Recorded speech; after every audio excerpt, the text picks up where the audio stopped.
مولانا علیہ صاحب یہی کہتے تھے کہ اگر لوگ دین کا کام کریں گے تو ان کے سارے مسئلے حل ہو جائیں گے، اوپر سے نیچے تک کے دین کا کام کرنے سے اللہ کی مدد آئے گی۔ جب اللہ کی مدد آئے گی تو اب کون سا کام نہیں ہوگا بولو؟ اور اللہ کی مدد مختلف طریقوں سے آتی ہے، کبھی فرشتے آتے تھے، کبھی ہوا آتی تھی، ایک طریقہ نہیں ہے، اللہ کی مدد کا بہت طریقہ ہے۔ ایک جماعت پڑوس کی افریقہ گئی تو سوکھا پڑا ہوا ہے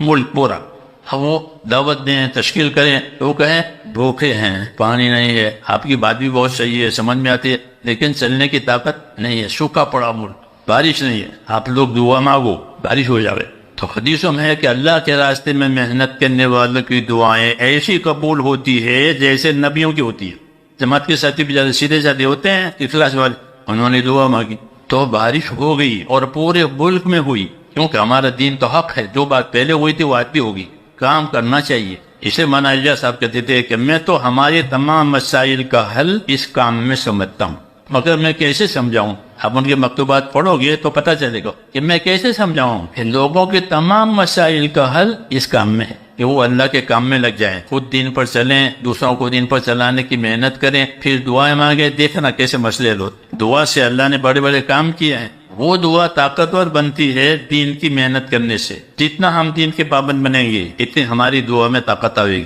اور یہ محنت اتنی آسان ہے کہ غریب بھی کر سکے، مالدار بھی کر سکے، کہ دوسروں کو دعوت دینی ہے، فائدہ فضیلت سمجھانی ہے، اس کے حق میں دعا کرنی ہے، اتنا ہی کرنا ہے۔